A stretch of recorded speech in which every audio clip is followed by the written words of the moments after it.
Step দেখানো হচ্ছে। ওকে, content writing versus copyrights. তো একজন ভালো মার্কেটার হতে গেলে আপনি যত ভালো অ্যাডস চালান না কেন, টেকনিক্যাল পার্ট জানেন না কেন, একজন ভালো মার্কেটার হতে গেলে অবশ্যই ভালো কন্টেন্ট মার্কেটার হতে হবে। কন্টেন্ট মার্কেটিং ছাড়া আপনার অ্যাড যখন চালাবেন সাইলেন্ট, তখন দেখবেন অ্যাডের রেজাল্ট ডাউন আসে, কাঙ্ক্ষিত ফল আসে না, রিচ আসে না, রেজাল্ট আসে না। তখন সলিউশন কি? অ্যাডকে আর কত অপটিমাইজ করবেন, কতভাবে করা যায়? তখন সলিউশন হচ্ছে কন্টেন্টের দিকে নজর দেওয়া। পেজে যে ধরনের কন্টেন্ট আগে পোস্ট করে রাখছেন ওই কন্টেন্টও ম্যান্ডেটরি। সো কন্টেন্ট ভালোভাবে লিখতে হবে, যে মডেলগুলো দেখাইছি, যে পিকচারগুলো, ব্যানার পিকচারগুলো ভালো কোয়ালিটির বানাইতে হবে, না হলে অ্যাডের রেজাল্ট ভালো করা খুব মুশকিল। মেটা মার্কেটারের প্রথম ও প্রধান লক্ষ্য হতে হবে এমন কন্টেন্ট তৈরি করা যেটা দেখে একজন কাস্টমার থেমে যায় বা পছন্দ করে। ওই যে অ্যাওয়ারনেস ছিল না, থেমে যাওয়া। আচ্ছা, তাহলে মেটা মার্কেটার হলে শুধু অ্যাডস চালানো বা বুস্টিং করতে পারলেই হবে না, ভালো কন্টেন্ট তৈরি করতে হবে, এটা আরো বেশি জরুরি। তো হোয়াট ইজ কন্টেন্ট? এটা একটা সংজ্ঞা, just a piece of information আর content description, copyrights also content. আচ্ছা, এটা গেল, এটা আমাদের ইম্পর্টেন্ট তেমন না। কন্টেন্ট কত প্রকার? কন্টেন্ট তিন প্রকার। একটা হচ্ছে অডিও কন্টেন্ট, যেটা আমরা শুনি, যেটা আরেকটা হচ্ছে ভিজুয়াল কন্টেন্ট, আরেকটা হচ্ছে টেক্সট কন্টেন্ট। তো এখন আমরা ম্যাক্সিমাম জায়গায় কি করি, হয় টেক্সট লিখি না হলে একটা ছবি দিই। কিন্তু একটা ফর্মাল কন্টেন্টের সিস্টেম হচ্ছে টেক্সট লেখার সাথে কপিরাইট আকারে ভিজুয়াল ইমেজ ইউজ করা। কপিরাইট চিনছেন এখন? আচ্ছা, আপনাদের আলোচনা হয়নি, ঠিক আছে। কপিরাইট আলোচনা হয়েছে না আপনাদের? আচ্ছা, আমরা যদি একটু প্রাণ ফ্রুটো দেখছিলাম না, বা ফ্রুটো,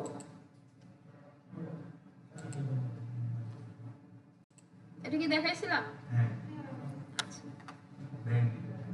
ব্র্যান্ডিং দেখাইছিলাম। এইখানে কপিরাইটস আছে, এই যে দেখুন লেখাটা, আমগুলো সব যাচ্ছে কোথায়, এই যে লেখাটা না, এটা কপিরাইটস। আপনি বাই অন গেট অন এইটা লিখে একটা ব্যানার তৈরি করেন, ওইটা হবে কপিরাইটস।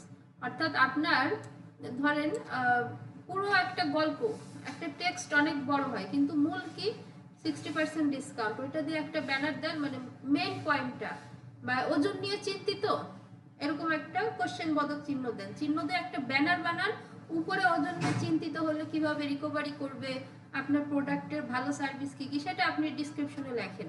তো মানুষ যখন স্ক্রল করে দেখেন এখানে কি আসছে, আমি যদি স্ক্রল করি, এই যে দেখুন এখানে প্রথমে আমার ইমেজটা আসছে বা ভিডিওটা আসছে, তাই না? এখন আমি এইখানে দেখতে হবে, আচ্ছা ইমেজ দেখায়, ইমেজ পাওয়া মুশকিল আবার। আচ্ছা, ধরেন এইখান থেকে জিম বা কিছু একটা, এখানে একটা ইমেজ আসছে বা ভিডিও আসছে, তাহলে আমার কাছে সবার প্রথমে ইমেজ বা ভিডিওটা দৃশ্যমান হচ্ছে। দেন এখানে যদি লেখা থেকে ওজন নিয়ে চিন্তিত, তাহলে হ্যাঁ আমি ওজন নিয়ে চিন্তিত, তাহলে আমি কি করব, উপরে যাব, এখানে সি মোডে ক্লিক করব, এই টেক্সটটা পড়ব। এটাই তো হয়, ম্যাক্সিমাম এটা হয় না? এই জন্য একটা কন্টেন্ট দেওয়ার ফর্মাল রুলস হচ্ছে আপনাকে টেক্সট কন্টেন্ট, এই যে যারা লিখছে টেক্সট কন্টেন্ট, দেখেন এটা কিন্তু brand page, text content plus visual content দুইটা একসাথে ইউজ করা। ভিজুয়াল কন্টেন্ট হিসেবে আপনি ভিডিও এডিটিং, ভিডিও করতে পারেন, আবার টেক্সট ইমেজও দিতে পারেন, ঠিক আছে। সো আমরা যখন স্ক্রল করতে থাকি, এই যে দেখুন দেশের সবচেয়ে বড় ম্যাঙ্গো ফেস্টিভ্যাল, এটা যদিও ব্যানার, কপিরাইটে এত তথ্য দিতে হয় না আবার। তো এই দেশের সবচেয়ে বড় ম্যাঙ্গো ফেস্টিভ্যাল, অর্থাৎ প্রথমে যে লাইনটা থাকে, আপনি কি প্রাকৃতিক চায়ের পাতা খুঁজছেন, ওই লাইনটা দিয়ে আপনাকে ব্যানারটা ডিজাইন করতে হয়। তো এটার একটা ভালো উদাহরণ হচ্ছে মিস্টার অ্যাড ছিল না, আমি দেখাইছিলাম আপনাদের, এই ব্যাচের স্টুডেন্ট ছিল আব্দুল্লাহ সাজিদ।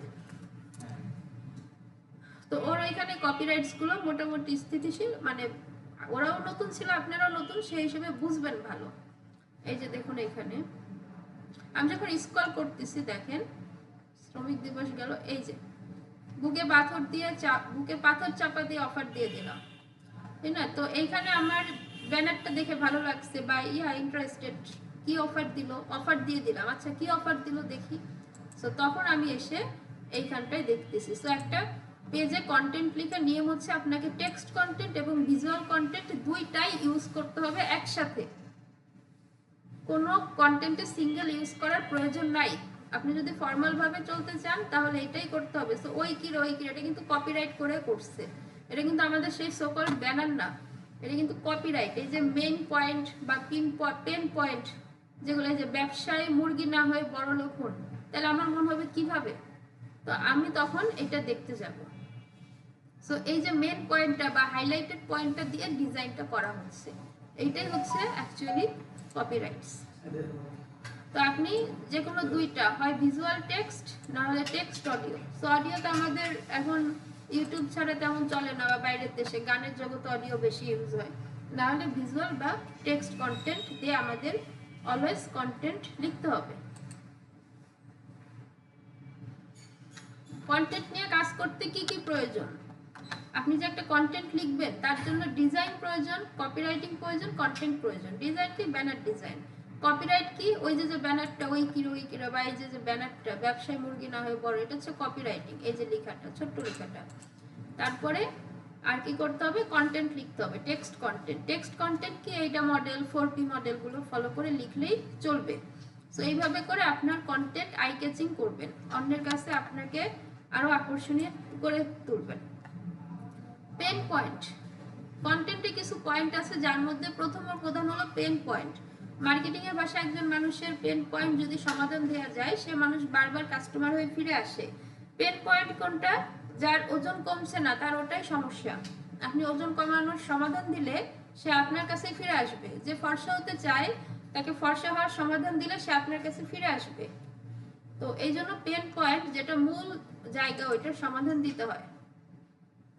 ABL TTL এটা আমরা একটু পরে ব্যাক করব, এটার প্র্যাকটিক্যাল ইউজেস অনেক কম, কিন্তু আমরা জানা থাকলেই হলো। আচ্ছা, এখানে আমরা মডেলগুলো দেখছিলাম না, আর এটা তো আগে দিয়েছিলাম, পড়ছিলেন? ওকে, তাহলে সহজ হয়ে গেছে। এই মডেল নিয়ে তো আজকে কথা বলার প্রয়োজন নাই, মোটামুটি বুঝছি তো। আচ্ছা, এরপর জাস্ট প্র্যাকটিস। আচ্ছা, টপ সিক্রেট ফর কপিরাইটিং। এখন কথা হচ্ছে, ও তো একটা এই যে ব্যানার বানাইছে, তাই না? এটা ওর মাথার একটা আইডিয়া, এই রকম একটা হেডলাইন দিছে, এরকম একটা ছবি দিছে। এখন আপনি কি দিয়ে বানাবেন, বা কোন কোন পয়েন্টগুলো হাইলাইটেড করলে মানুষ বেশি আটকে যায়, এরকম একটা ব্যাপার আছে না?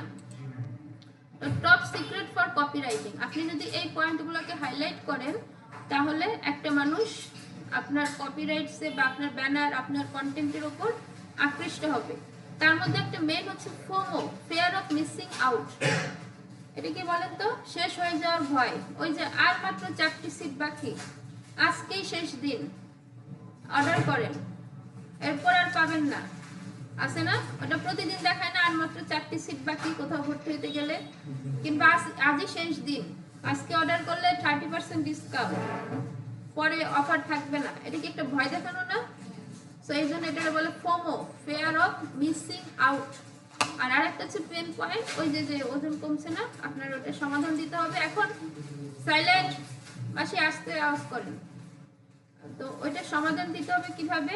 আপনার প্রোডাক্ট ইউজের পরে তো সে ওজন কমলো বা কমলো না কমলো, কিন্তু প্রোডাক্টটা যদি ইউজ করে, কথাবার্তাগুলো ওই সমাধানের মতোই আপনাকে বলে দিতে হবে, তাই না? সো আপনি পেন পয়েন্ট দিয়ে কপিরাইট করতে পারেন, আপনি নাম্বার দিয়ে কপিরাইট করতে পারেন। সেটা কি? বাই ওয়ান গেট 3 আছে না, buy one get one. So এটা দিয়েও আপনি মানে ব্যানারে মেইন হেডলাইন করতে পারেন, রাইট? তারপরে কাট অফ এ পার্ট, এটা হচ্ছে একটা পার্টকে কাট করা। যেমন চায়ে কি থাকে? আপনার হৃৎপিণ্ডের জন্য ভালো চা, তাহলে রক্ত চলাচল বাড়ে। যারা হার্টের রোগী, হ্যাঁ দিন, আমি বলছি একটু আস্তে আস্তে। তো যাদের হার্টে প্রবলেম দেখা দিচ্ছে, তো তারা কি করে? তারা ওই যে জাস্ট মানে আপনি যে অনেক বড় কন্টেন্ট লিখছেন না, ছোট্ট একটা পার্ট কেটে নেবেন। ওজন নিয়ে চিন্তিত, বা আপনি ওজন জাস্ট ছোট্ট একটা পার্ট কেটে নিলেই হয়ে যাচ্ছে। ফোমো হচ্ছে ফিয়ার অফ মিসিং আউট। আপনি যদি ভর্তি বিজ্ঞপ্তি দেন, আজই শেষ দিন, আজকেই শেষ, আজকে 30% ডিসকাউন্ট, আজকেই সব কিছু, আজকেই ফ্রি হোম ডেলিভারি, আজকের পর আর সুযোগ নেই, এরকম একটা ভয় দেখানো। তারপর হচ্ছে ইমোশন নিয়ে খেলা, বাঙালি খুব ভালো পারে, এটা কম দেখানো বেশি ভালো। কোশ্চেন, আপনি কোশ্চেন করতে পারেন। আচ্ছা, ইমোশন হচ্ছে এই যে ব্যবসায় যে মুরগি না হয়ে বড় লোক, এটা ইমোশন। কোশ্চেন, আপনার যদি কোনো কোশ্চেন থাকে, যে ওজন নিয়ে চিন্তিত, লাস্টে একটা প্রশ্নবোধক। ওজন বাড়াতে চান, প্রশ্নবোধক, ঠিক আছে। এরপরে কি বেনিফিটস, আপনার প্রয়োজনীয়তা, প্রপার্টি টোন। সো এই ধরনের পয়েন্টগুলো আপনি আপনার কন্টেন্ট থেকে হাইলাইট করে বা আপনার কন্টেন্ট থেকে নিয়ে আপনি একটা ব্যানার বানাবেন, তাহলে আপনার কপিরাইট করা সহজ হয়ে যাবে। ক্লিয়ার? আচ্ছা, তাহলে এখানে মেন হচ্ছে ফোমোটা লাগে আমাদের কোথাও ভর্তি হতে গেলে, আর pen point, number, buy one get one. So এই বিষয়গুলো যদি আপনি একটু খেয়াল রাখেন, তাহলে আপনার জন্য কন্টেন্ট রাইটিং এবং কপিরাইট এই দুইটা এক হয়ে যাবে। সো আপনারা কপিরাইট মানে যেটা বলছিলেন যে সত্ত্বাধিকার, আরেকজনের কন্টেন্ট চুরি না করা, আজকের পরে কি ক্লাসে এটা চিন্তা ভাবনাটা চেঞ্জ হয়েছে না? রাইট। সো এখন থেকে আমরা আমাদের পেজে, আমরা কিন্তু এখন প্রফেশনাল, আমরা আমাদের পেজে এরকম সুন্দর কপিরাইট করে ব্যানার বানাবো, ইমেজ বানাবো। এইগুলা কিন্তু বানাইতে সময় লাগে না, কপিরাইট করতে সময় লাগে, এক লাইনের হেডলাইন যোগ করবেন, আর তো কিছু নাই। ইমেজ বানাবো আর হচ্ছে তারপরে আমরা কোনো একটা মডেল ফলো করে আমাদের সার্ভিসগুলো সুন্দরভাবে তুলবো, যাতে করে আমাদের পেজগুলো কেউ ভিজিট করলে আমরা যে ফর্মাল বা প্রফেশনাল সে এটা বুঝতে পারে। ওকে,